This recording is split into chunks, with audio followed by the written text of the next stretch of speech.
ডুবকা জনজাতিদের সংস্কৃতিকে সকলের সামনে তুলে ধরতে বক্সা পাহাড়ে শুরু হলো ডুকপা সংস্কৃতি উৎসব। 3 দিন ধরে চলবে এই উৎসব। বক্সা পাহাড়ের 13টি গ্রামের ডুকপা সম্প্রদায়ের বাসিন্দারা অংশগ্রহণ করেছে। পর্যটকদের নজর কাড়তে এবং ডুকপা সংস্কৃতি সম্পর্কে সকলকে অবগত করতে ডুকপা নৃত্য, ডুকপা গীত, তীরন্দাজি প্রতিযোগিতা সহ অন্যান্য কর্মসূচিও গ্রহণ করা হয়েছে এই অনুষ্ঠানে। শনিবার ডুকপা জনজাতির বিভিন্ন খাবারের প্রতিযোগিতা হয়েছে। রোববার ডুকপা পুরুষদের তীরন্দাজি প্রতিযোগিতা হবে। এরূপ অনুষ্ঠানে বক্সার পাহাড়ের পর্যটনে আরও প্রসার ঘটবে বলে মনে করছেন বাসিন্দারা।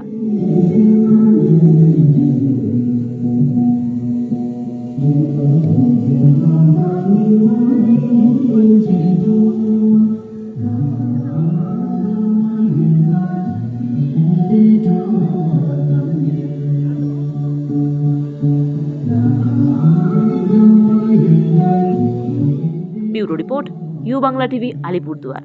আমাদের সম্প্রচারিত খবর যদি আপনাদের ভালো লেগে থাকে তাহলে সাবস্ক্রাইব করতে ভুলবেন না। ইউ বাংলা টিভি, হৃদয় ছুঁয়ে যায়।